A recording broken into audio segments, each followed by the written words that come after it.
right. First of all, thank you, Dr. Vic and Ms. Emily Smith, for having me here. Thank you, dear guest, Pastor Smith. And Jacob. Oh, Jacob here. Thank you for coming in. First of all, again, thank you for bringing this program together.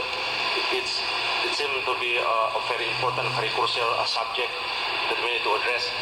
The topic is the role of holistic aspect in drug and violence prevention, in preventing drug and violence in our society. So last week, just to recap a little bit what we have discussed last week.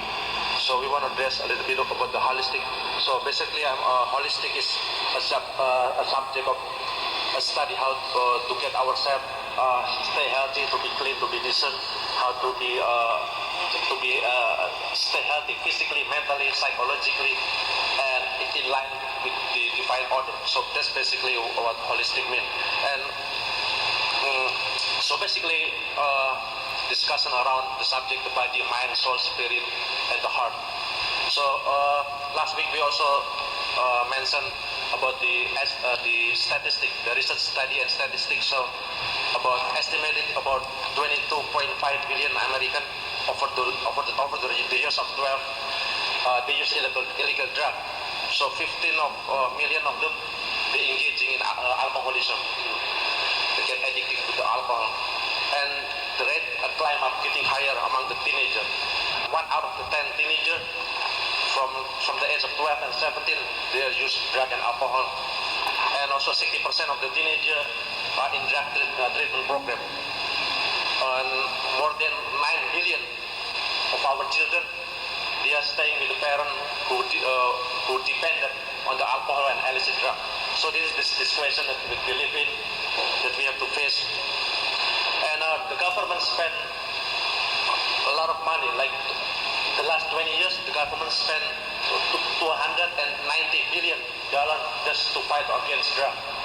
So we can, and that's more money than they spend on cancer. So that's how much they spend money. They spend money more than they spend on medical research for the heart disease and the cancer. So we can imagine here. So last week also we spoke about some of the factors, some of the cause, some of the reason why people use drug and alcohol. So there are many reasons. So we are here trying to be part of the solution. We're trying to make an effort, trying to do our best to save our children, our youth from engaging drug and illegal drug and alcohol. So to mention a little quick what we have discussed last week, there are certain reasons why people use drug. So first of all, the global corrupted system, like we're living in the global corrupted system, where the media constantly try to portray, to make the perception look like as if when people commit a drug using alcohol, so they want us to think that it is something that's normal, something is part of daily life and the lifestyle. So they want us to think, oh, it's okay. So, and but every time we see the movie, I mean, every time we turn on the television, and like the image, the bad music and the bad song, they portray it in a way, they purported language, they depicted with the drug. So our youth, our teenagers, they tend to copy, to imitate and resemble, their idol, their movie star, their celebrity. So the youth, they got it when they got it in the early stage. So they started psychologically. They feel like some kind of curiosity. They wanna try. They wanna experience. So they wanna do something because because most people doing it, and they want to try to do it. So many reasons. So also another reason is bad influence. Also peer pressure, because the youth and the kids, when they get in school, get in gathering, they kind of they don't want to get they don't want to get refused. They don't want to get kicked out from the gathering. Right. So they kind of try to fit in. They don't want to get embarrassed if they refuse the job from their friend.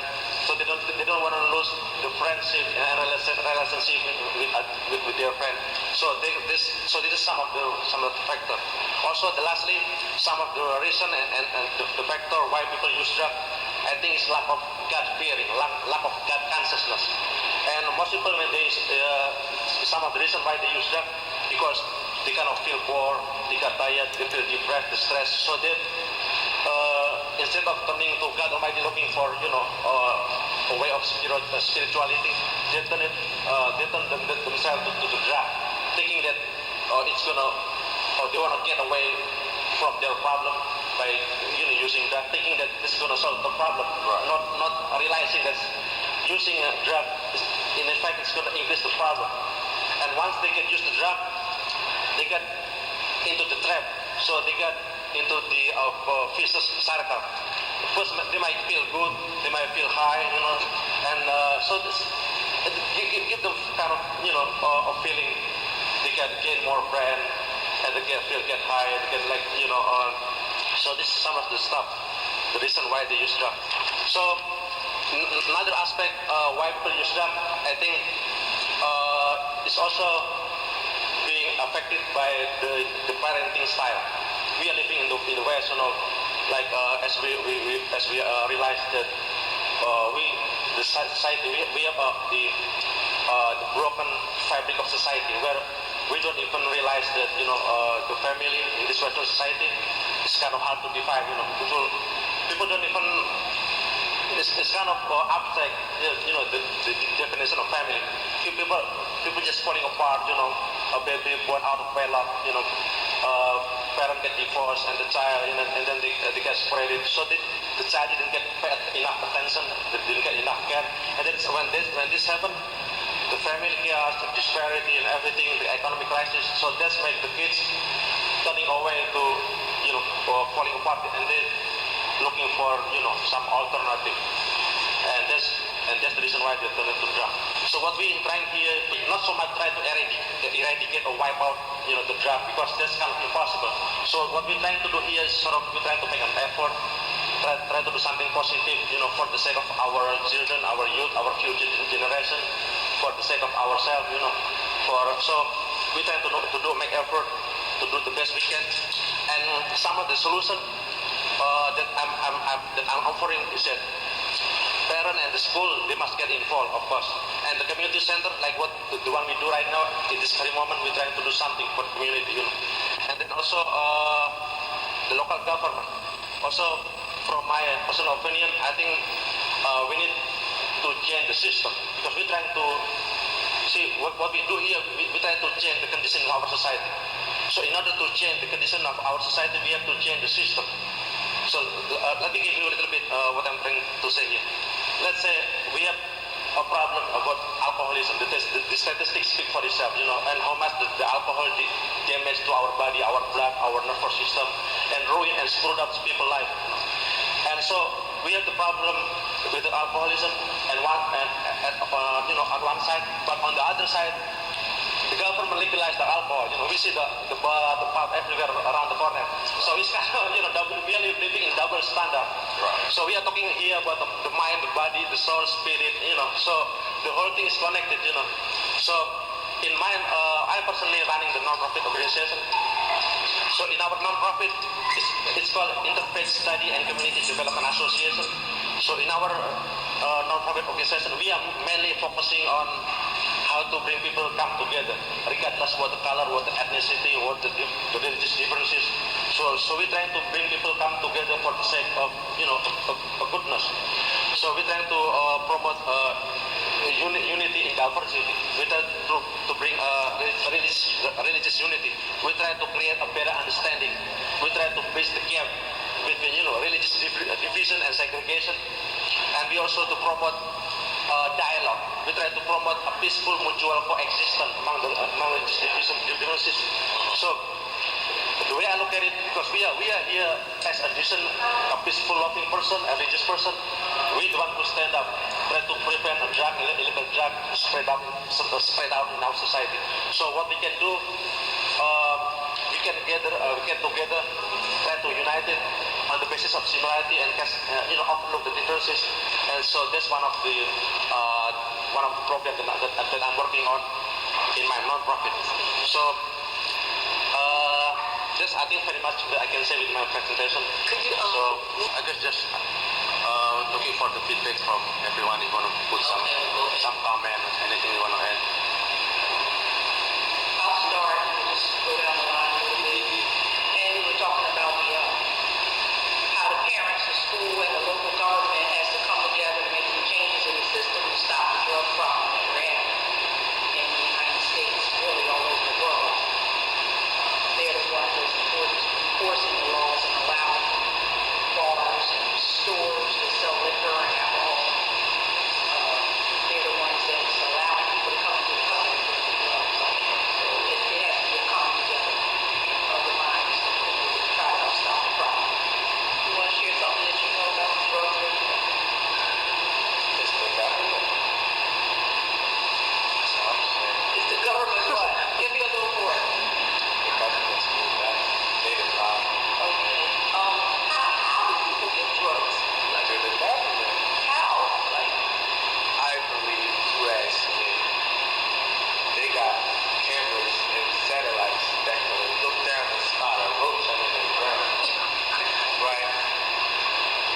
together and discuss this thing and talk to the ones that don't, talk to the ones that bring the drugs in our community.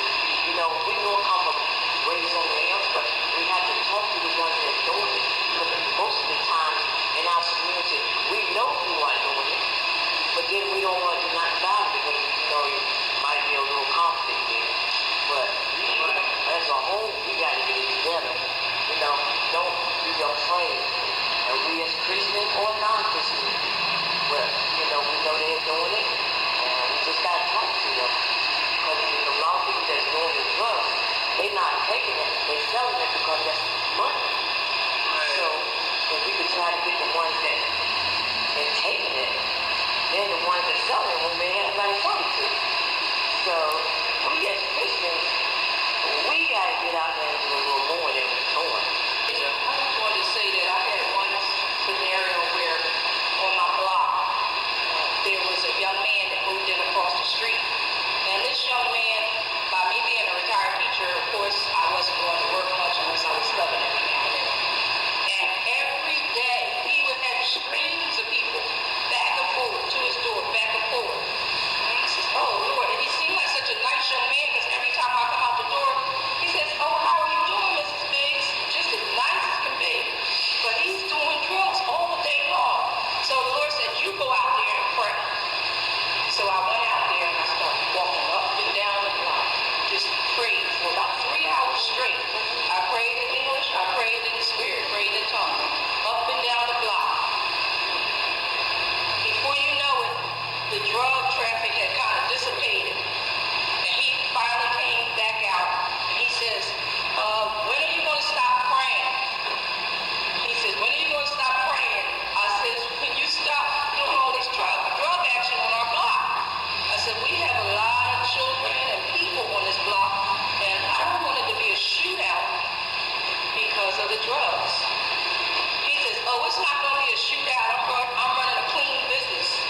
I said, you might be running a clean business in your thoughts and mine, but it's not clean because it's illegal and it's hurting people. I said, so consider this as my time talking to you private, one-on-one, because nobody was there with me and him. Right. And I said, and this is your warning. I said, because the people on the block, eventually they're going to see this too. And they are going to be calling the police on you. And before you know it, you're going to be in jail. I said, so you have to consider that and think about it. Lo and behold, I go to my mother's house and Ronnie was over there helping my mom do some plumbing work. And he was like, oh, Frida, guess what? My son just moved on your block. And I said, your son? I said, what does he look like? He said, he looked just like me. I said, really? And he said, I said, tell me which house he lived in. He described the house. I said, oh my goodness. I said, Ronnie, can you please talk to your son about not selling drugs? I said, he sell drugs? The dad didn't even know. And he said, you got it mixed up. I said, no. Say the address again. I said, that's the exact address. This young man sells drugs all day long. He says, I don't believe you. I said, just come tomorrow. Come tomorrow during the daytime and see for yourself. He came. He stayed down at my house. He saw all the traffic in and out. So finally he went down and he spoke to his son. And, you know, the son was surprised to see him and everything. And so he told his son he had a week to get his act together to stop. And he didn't stop. So the dad was the one that got him the place. And the dad had got the place month-to-month lease. Month-to-month lease. So the dad had, when the month ran out, the dad had him out there. And now we'll have to go to my block again. But I think it took the prayer. The prayer opened up the door for me to get a chance to talk to the young man.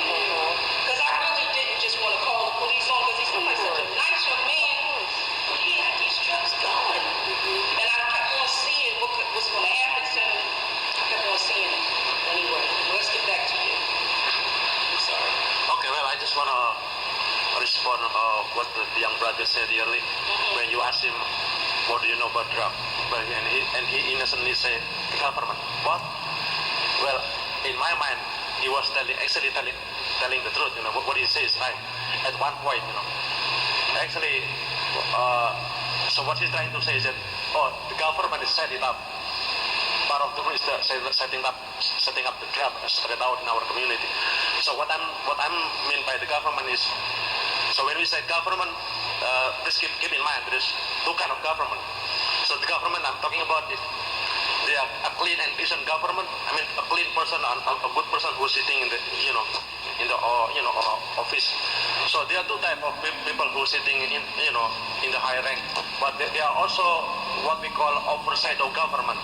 Because in reality, when we said government, in reality the government isn't really in charge, didn't really take control of the whole nation, the whole community. But in reality, the government that we see being controlled, being overshadowed by the evil force, what we know in Christian tradition as Antichrist. So this spirit of Antichrist is the evil force, just constantly trying to take control. They are in control, always in control. If you study the Bible, everything, study the prophecy, the evil force, they are taking control of the whole nation and globally. So no doubt, we as a religious person who studies scripture, we know this.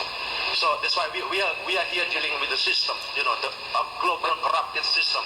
So there is no way for us to fight back, to eradicate, to wipe out the drug abuse. That will be impossible. So what we can do is just we try to do our best, and like I say last time, small thing make a big difference, And one of the solutions that we can do is that all the religious, because the religious institution play a big role in preventing the drug abuse. That's why I'm glad here we have two pastors, we have religious leaders come together. I'm from different different community, different background, and as you can see, we can see the sense of the dynamic diversity, and we can get more enriched, get more different thoughts, and this will bring the beauty of diversity. At the same time, we are trying to get together, unity in diversity, and try to make a big impact, try to make something positive. So yes, like I said, there is an evil force, the spirit of Antichrist, who constantly try to control, and they are always in control. And one of the way they do, like I also mentioned last week, we keep in mind that we are in spiritual battle. So we are in the ideological mind control, ideological warfare, and spiritual battle. So it makes sense. From the time we woke up in the morning, and then we get up, we go to school, go to work, we always face the challenge. We face the obstacle. We heard the news, bad news, about murder, about killing, So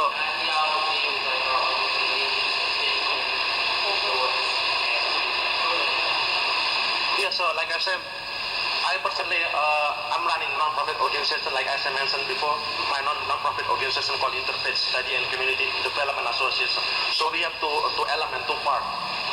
First part is to study the village system, try to get together, people from different religious background, and the goal is try to create a better understanding, to bridge the gap, and to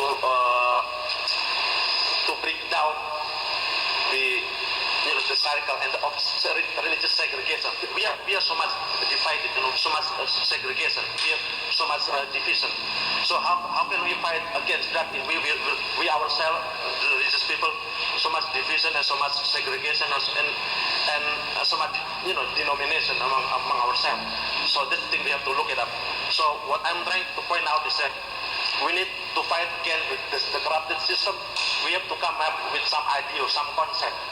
So in my personal estimation, after I've done some research, in my point of view, we need to have some change, some reformation.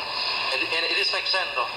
Even we heard the term political reform, healthcare reform, like used by the President Barack Obama. He used the term healthcare reform. We have immigration reform. We have public school reform. We have what's else? So things are subject to change, subject to reform and reconstruct. And also it's also religious system in my opinion, again, it is something that's subject to change and to reform, and that's the reason why religious people, religious leaders must get together, and we must get to know each other. So we have to get together and stick on the similarity and overlook the differences. That's why.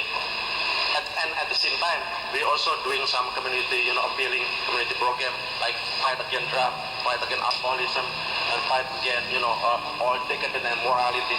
So there is two directions we have to working on.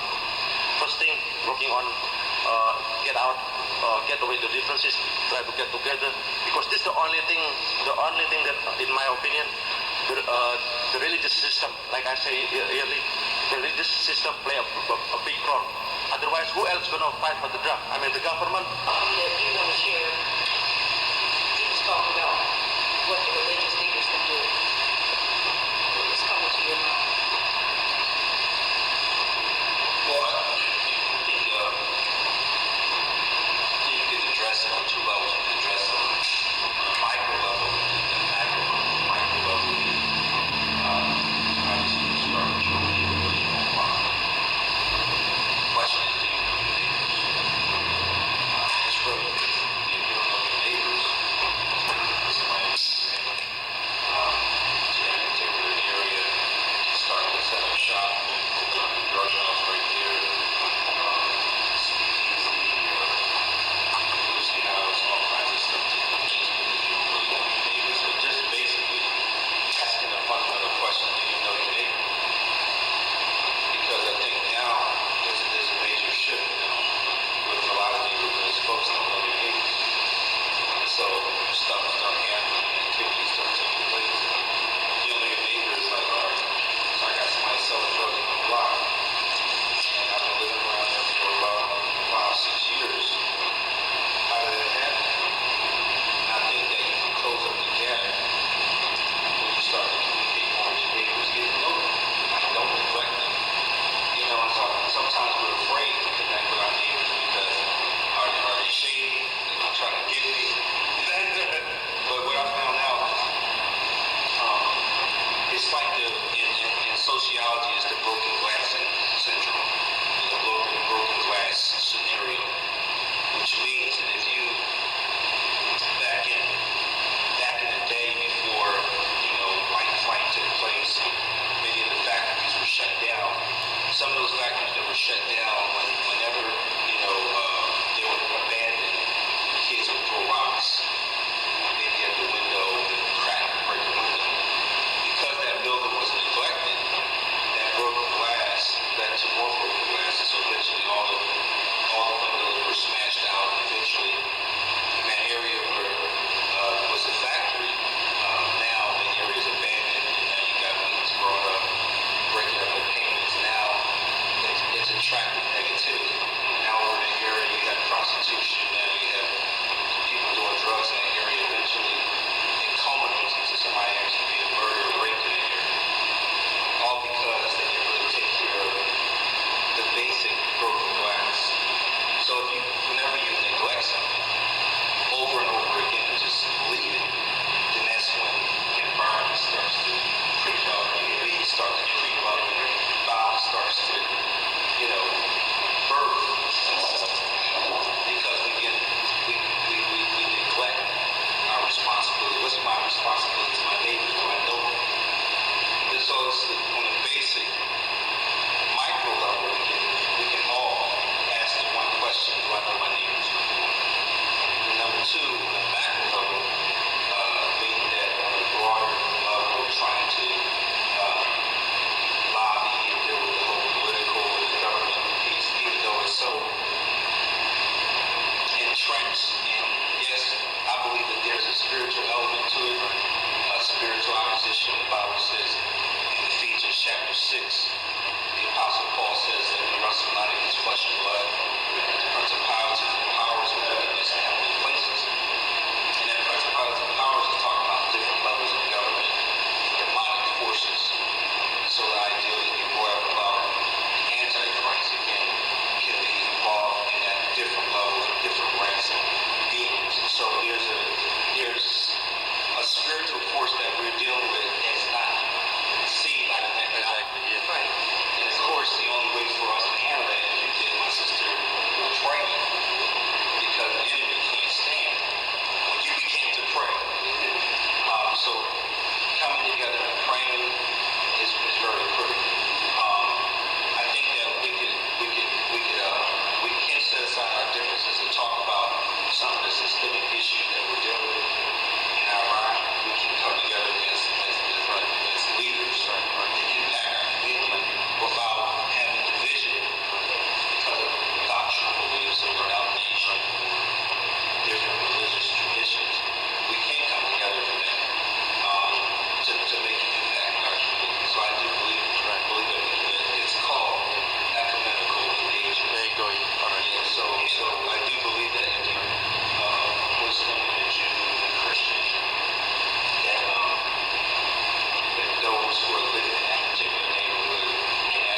that's moving and advancing for the kingdom.